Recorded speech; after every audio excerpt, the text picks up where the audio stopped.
dia 3 de setembro de 1913, duas crianças caminhavam pela margem do rio Hudson, em New Jersey. Era um domingo quente e os garotos só queriam brincar um pouco com a água. A diversão dos meninos foi interrompida quando se depararam com algo preso nas pedras da margem. Eles se aproximaram para verificar o que era, tomados pela inocência infantil de que tinham se deparado com uma grande aventura. Havia algo pesado dentro. Era uma fronha amarrada como se fosse um saco, marcada por uma porção de manchas vermelhas. Os meninos pegaram aquele saco, aparentemente recheado com algo pesado e macio, e levaram para casa. As outras crianças da vizinhança se amontoavam ao redor da mãe, curiosas para ver o que tinha naquele saco misterioso com uma letra A muito bem bordada. A mãe lentamente desfez os nós fortes na ponta e o que foi encontrado dentro desse saco cravaria uma chaga sangrenta na história da Igreja Católica. Sejam bem-vindos à nossa sexta maldita.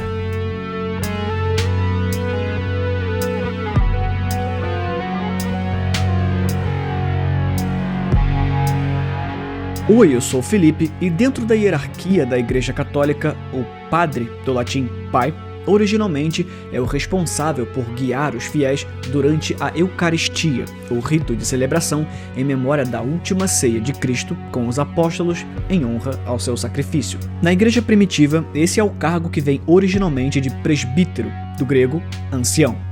Com a consolidação dos ritos e dogmas da Igreja nos séculos seguintes, o padre passou a receber funções mais específicas e se tornou assim um representante de Deus no plano carnal, auxiliando os humanos no contato espiritual.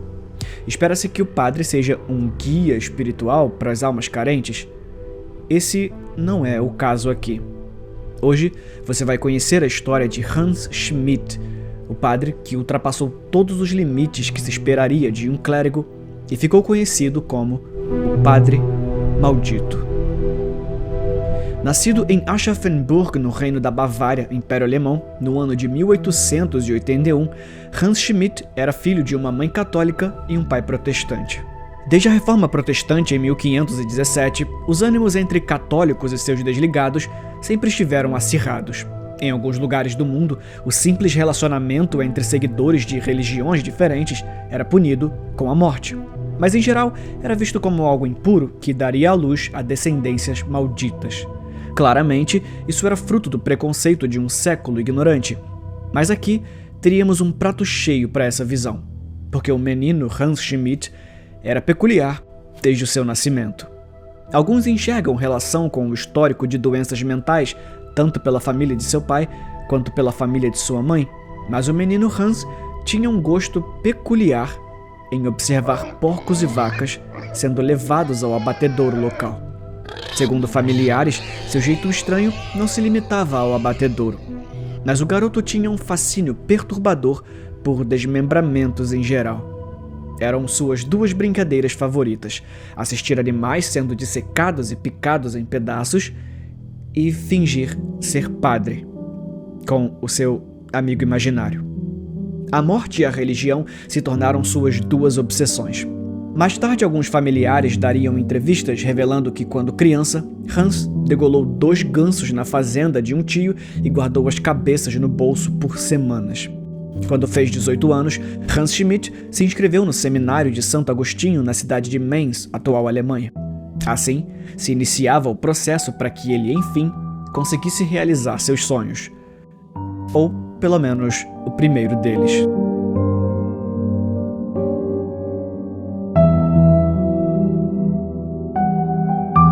O bispo Jörg Henrik Maria Kirsten foi o responsável por ordenar o jovem Hans como padre em 1904. Anos depois, em uma conversa com um psiquiatra, o próprio Hans Schmidt admitiria que não se sentia digno do sacerdócio. Contou também que a ordenação aconteceu somente na presença do bispo em um quarto. A verdadeira ordenação teria sido feita pela Santa Isabel da Hungria, padroeira da ordem franciscana secular. Segundo Hans, a santa lhe apareceu enquanto rezava ajoelhado em frente à sua cama.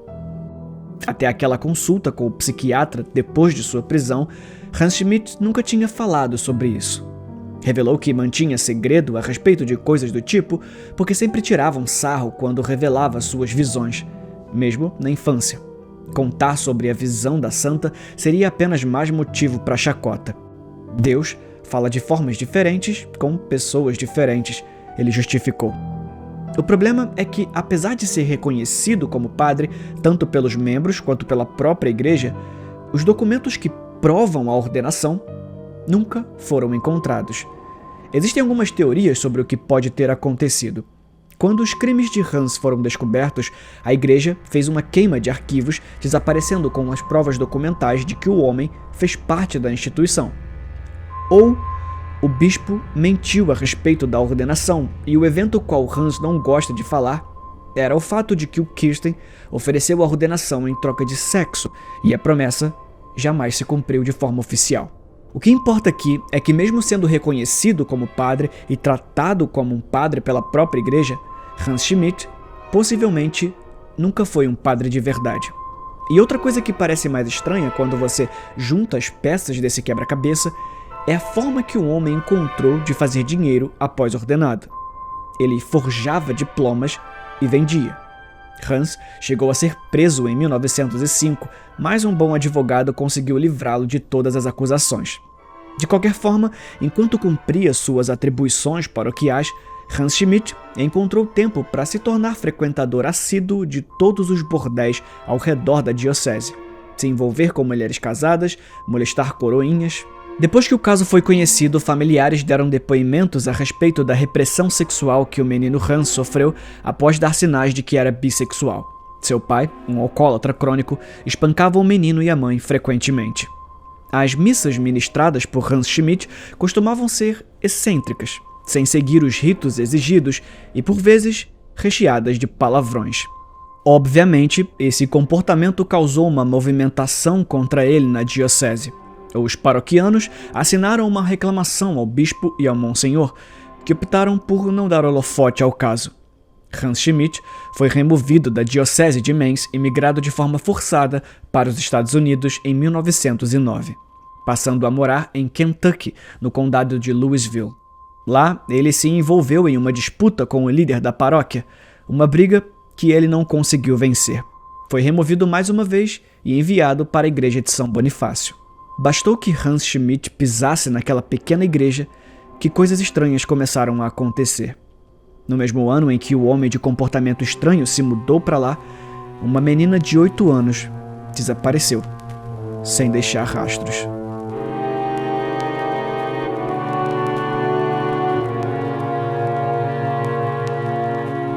Em 8 de dezembro de 1909, Alma Kellner saiu de casa às 9h45 da manhã e fez o curto caminho em direção à igreja de São Bonifácio para acompanhar a missa, avistada e cumprimentada por vários transeuntes do bairro e até mesmo o zelador da igreja. Fazia sentido deixar a menina ir sozinha à igreja. Eles conseguiam avistar a congregação de casa. Era bem perto, mesmo o lugar coberto com a neve do inverno. No entanto, algumas horas se passaram e a menina não voltou para casa. A verdade é que ela nunca voltou. Na época, Hans trabalhava apenas como auxiliar. O padre oficial da igreja, o Sr. Schumann, quando questionado se tinha visto a menina, disse que não apenas não a tinha visto, como o horário estava errado. A missa tinha sido às 9, e se a menina saiu de casa às 9h45, ela teria perdido a missa de qualquer forma. Grupos de busca foram montados. Cada morador da região foi questionado. Fotos da menina foram espalhadas por toda parte. Ainda assim, nenhum sinal. Quanto mais o tempo passava, mais a família Kellner caía em desespero, esperando o pior. Exceto o pai. Fred Kellner parecia tranquilo demais e colocava descrédito em toda aquela busca. Dizia que não precisava de tudo aquilo porque a menina apareceria a qualquer momento. Apenas a negação, mas Fred Kellner obviamente se tornou o primeiro suspeito. O dia seguinte chegou e nenhum sinal de Alma Kellner. Assim, a história ganhou as mídias. Cada jornal de Kentucky tinha uma foto da menina na capa contando a terrível história de seu desaparecimento. E assim, a investigação virou uma bagunça. Todo mundo queria ajudar. Todo mundo tinha algo a falar, todo mundo tinha um bom motivo para entupir a polícia com dicas e relatos de que sabiam onde ela estava, e nenhuma das informações foi de alguma utilidade. E a coisa só piorou quando o Estado colocou a recompensa de $500, o valor máximo na época, para quem tivesse informações que levassem até a menina. Encontrar Alma Kellner virou uma competição por dinheiro. Não era preciso somente ser você a pessoa a encontrá-la. Você precisava garantir que os outros não a encontrassem antes. Aqueles que ajudavam começaram a atrapalhar a investigação. A história foi longe, rodou o país inteiro, mas não precisavam arredar um pé para resolver o mistério. A solução estava bem onde tudo começou. Em 30 de maio de 1910, 5 meses após o desaparecimento, o corpinho desfigurado de Alma Kellner foi encontrado por um encanador, enterrado no porão da mesma igreja que ela tinha ido naquela manhã. Quase todos os seus ossos tinham sido quebrados e alguns tinham até mesmo sido removidos de dentro do corpo por golpes de faca. O assassino provavelmente tentou desmembrá-la. Partes do seu corpo foram queimadas antes de ser morta. Um crime brutal que exigia uma resolução o mais rápido possível. E então, com toda a pressão da mídia e do povo, a polícia finalmente pegou o assassino. Joseph Wendling, o zelador da igreja. E eu sei que você esperava que eu dissesse que tinha sido Hans Schmidt, mas peraí, deixa eu terminar essa história antes da gente poder voltar pro padre.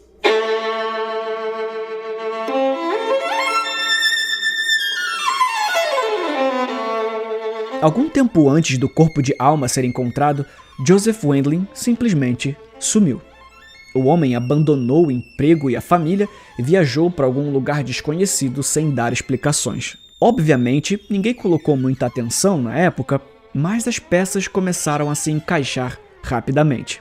Por ser o zelador, Joseph era o único que tinha acesso às chaves do porão. Sua esposa, Lena Wendling, foi intimada a depor e insistiu que não fazia ideia de onde seu marido tinha ido. Ela foi presa por obstrução da investigação depois que a polícia pediu uma foto de Joseph e ela se recusou a entregar, dizendo que não tinha nenhuma.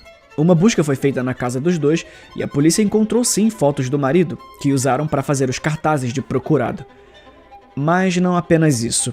Na residência dos Wendling, os detetives encontraram seu macacão que, após uma perícia, foi constatado que possuíam manchas de lama e o que possivelmente era sangue. E os sapatos de Alma Kellner. Só que a coisa fica mais confusa a partir daqui, porque depois de ter certeza de que Joseph Wendling, um francês, era o responsável pelo crime, a polícia decidiu sair por aí prendendo qualquer pessoa que tinha sotaque, só por precaução. Mas aparentemente eles não eram muito bons em reconhecer sotaques, porque chegaram a prender um austríaco por engano. Depois que dezenas de pessoas foram presas por incompetência da polícia, Joseph Wendling foi finalmente encontrado no Texas, trabalhando em um rancho. Antes que a polícia chegasse até ele, o homem fugiu para o Panamá. Assim, Wendling se tornou um foragido internacional, o que não impediu de voltar para os Estados Unidos, sendo preso em 31 de julho de 1910. O julgamento se estendeu por mais de 3 horas, com choro, emoção, debate e um clima acalorado. A última pessoa a sair da igreja naquele dia testemunhou dizendo que a única pessoa que ficou era sim o Joseph Wendling. O próprio padre da igreja confirmou que somente o zelador poderia ter acesso ao local que a menina foi encontrada. Ainda assim, não conseguiram encontrar provas factuais de que o zelador tinha matado Alma Kellner. Todas as circunstâncias e evidências direcionavam para ele, mas ainda assim, nenhuma prova. Então, optaram por, em vez de puni-lo com pena de morte, prendê-lo. Joseph Wendling foi condenado a 24 anos de prisão. Depois de 9 anos, Wendling conseguiu fugir, mas foi capturado alguns dias depois, o que lhe rendeu um tempo a mais de pena. O pai e o avô da pequena Alma Kellner foram pessoalmente durante cada apelo de liberdade condicional, fazendo de tudo para impedir que o homem fosse solto. Pelo menos até 1935, quando Wendling enviou uma carta de 20 páginas para os dois homens. O conteúdo da carta nunca foi revelado, mas foi o bastante para que os homens desistissem de impedir que Joseph conseguisse a liberdade condicional. Depois de cumprir sua sentença, ele foi deportado para a França e morreu em 1917, aos 81 anos. E aí você se pergunta de que forma essa história se conecta com a do Padre Maldito. Esse caso bizarro se encaminharia para um fim quando Hans Schmidt cruzou o caminho de Anna Aumiller.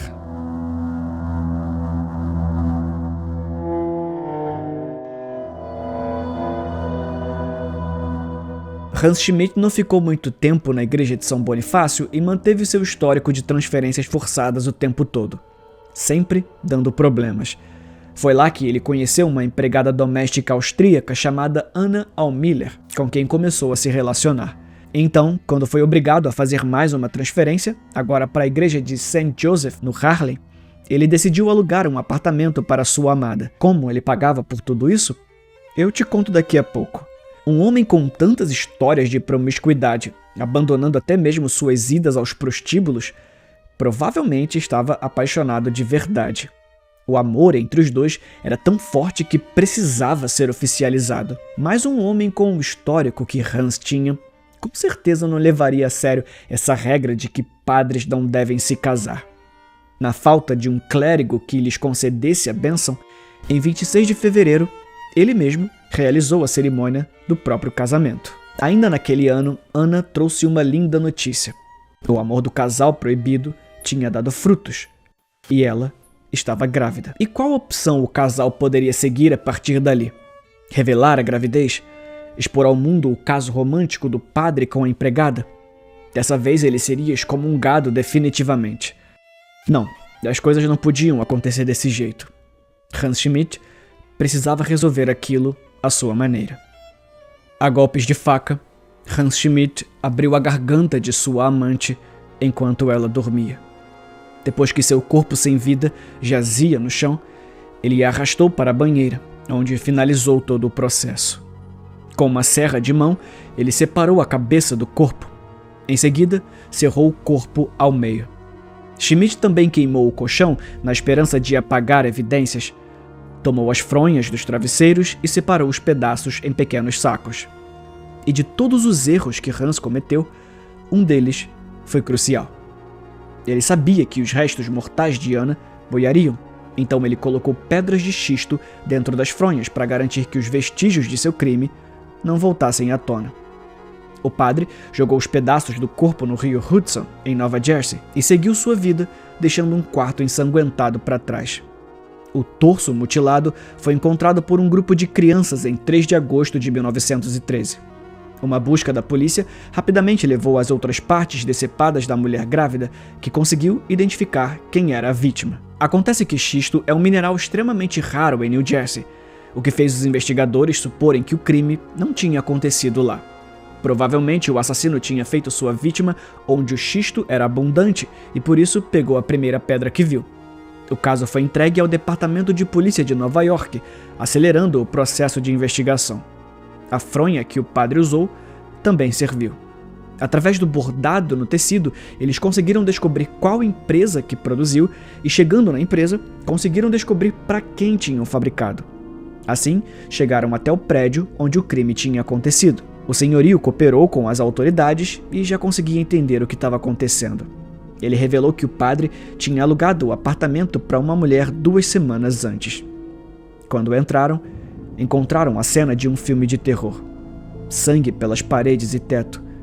Ainda podia-se ver pedaços de carne e pele largados pelo chão. 5 barras de sabão na pia acusavam que alguém tinha tentado lavar aquilo tudo e não tinha feito um bom serviço. A serra e a faca usadas no crime tinham sido melhor limpas e guardadas dentro de um baú. A partir daí foi fácil chegar até o assassino. Ele não relutou. Assim que percebeu a presença dos detetives em sua sala, começou a chorar e confessou tudo o que tinha feito. Ao inspecionarem o apartamento do padre, descobriram de onde vinha o seu sustento. O homem tinha uma impressora de dinheiro, uma máquina capaz de criar cópias perfeitas de notas de $10. $10 naquela época teria o valor de compra de mais ou menos $240 hoje. E como se isso não fosse o bastante, Hans Schmidt tinha outros negócios escusos. quando questionado sobre a eficácia em desmembrar um corpo humano, ele justificou dizendo que tinha estudado para ser um cirurgião e entregou um cartão em nome de Dr. Émile Molière, um documento falso que ele usava para se passar por médico.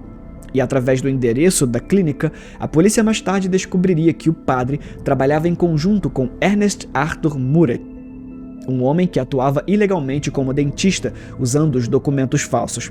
Além da impressão de dinheiro e documentos falsos, há algum tempo eles combinavam os detalhes de um esquema em que matariam pessoas inocentes e, com alterações da arcada dentária, lucrariam com os seguros de vida das vítimas. O plano era encontrar pessoas deficientes ou inválidas, assassiná-las e fazer parecer que foi uma morte normal. Segundo as palavras do padre, assim elas poderiam descansar sem viver uma vida miserável. E o dinheiro do seguro seria usado em causas sociais.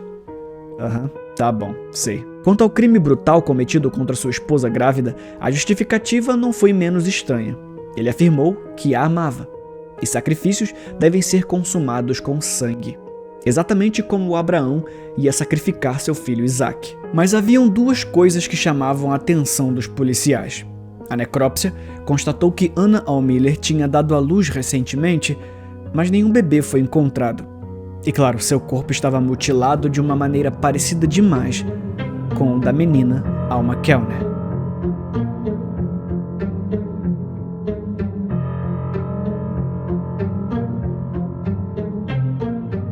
Joseph Wendling, o zelador da igreja, definitivamente não tinha um bom álibi para se defender, e por isso mesmo foi condenado. Mas se olharmos para a história de um novo ângulo, certas coisas começam a se encaixar em outros lugares, dando lugar a uma nova imagem a todo o caso macabro. Os sapatos de Anna, não havia como confirmar se eram de fato os sapatos que ela usava na manhã que desapareceu. A primeira manchete de jornal que noticiou o caso afirma que a primeira parte do corpo que encontraram foi o pé da menina, ainda com o sapato. E Joseph era o responsável pela seção de achados e perdidos. No interrogatório, sua mulher afirmou que costumava pegar itens para si e para as filhas. Um zelador chegar em casa com as roupas sujas de lama não é necessariamente a coisa mais surpreendente do mundo. E a forma como o assassino deu as facadas, os ossos arrancados de dentro do corpo, as marcas de queimadura, todos esses detalhes sobre o corpo de Anna Almiller pareciam coincidência demais. A região da igreja de São Bonifácio, em Kentucky, sempre foi tranquila, com criminalidade quase zero. Assassinato, então? No final das contas, nenhum desses homens era confiável ou digno de pena por alguma injustiça. Joseph Wendling tinha sido preso por atentado ao pudor na frente de uma menor de idade pouco menos de um ano antes. Pode ser que Hans Schmidt não era necessariamente um padre louco, um serial killer, mas apenas um criminoso estelionatário e sem escrúpulos. A defesa foi até o fim com a tese de que ele não tinha matado Anna, mas estava encobrindo alguém. Anna Almiller teria morrido durante uma cirurgia. Cirurgia essa que poderia muito bem ter sido um aborto clandestino feito pelo seu amigo, o falso médico. Talvez deu tudo errado e o padre teve que dar um jeito no corpo. Essa é uma das teorias. Em sua última confissão, ele afirmou: "Vou ser morto não por homicídio, mas por mentir. Anna realmente morreu durante uma operação, a qual eu sou moralmente responsável. E sendo moralmente responsável, eu menti em minha defesa de insanidade, apenas para proteger aqueles que estavam envolvidos." Ainda na época, trouxeram de volta o caso de Alma Kellner, o qual ele afirmou que, como já ia responder pelos crimes de qualquer maneira, não levaria para o túmulo se tivesse matado mesmo a menina, mas jurou que não teve qualquer relação com isso. Na época da investigação, ele foi um dos interrogados e afirmou que o crime cometido contra Alma Kellner tinha um significado religioso devido à violência dos golpes. Hans Schmidt falou sobre os machucados no corpo da menina antes mesmo que os jornais noticiassem. Joseph Wendling ou Hans Schmidt? Será que Hans Schmidt matou a menina e o zelador levou a culpa, sendo preso em seu lugar? Ou será que o zelador realmente era culpado e um assassino inspirou o outro? Um crime acobertado ou uma porção de coincidências? Talvez uma terceira pessoa que jamais foi descoberta?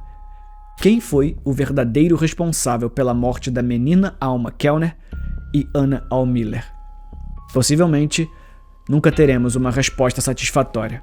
Sendo qualquer uma dessas versões a verdadeira, Anna Allmiller estava morta, e o Padre Maldito recebeu sua sentença em um julgamento que atraiu a atenção de toda a mídia.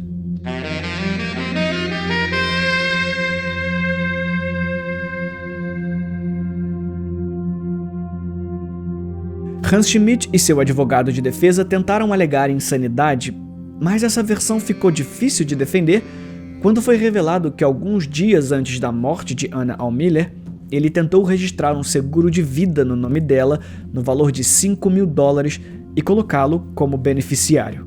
O voto do júri popular foi unânime. Hans Schmidt não era louco e era culpado. O padre não apenas aceitou a sentença, como gargalhou, e após as palavras do juiz, pediu para ser morto imediatamente.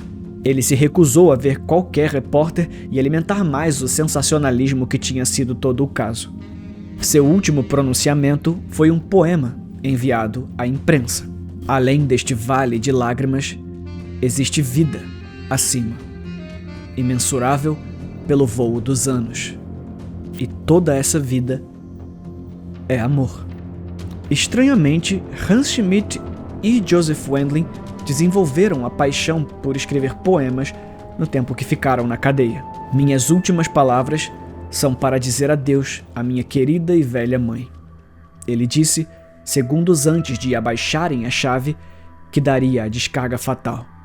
O Padre Maldito encontrou seu fim no dia 18 de fevereiro de 1916, na prisão de segurança máxima Sing Sing, em Nova York, quando foi executado na cadeira elétrica. Neste dia, ele se tornou o primeiro e único padre a ser condenado à morte nos Estados Unidos. Muito obrigado por assistir até aqui. E aí, curtiu o primeiro episódio da Sexta Maldita?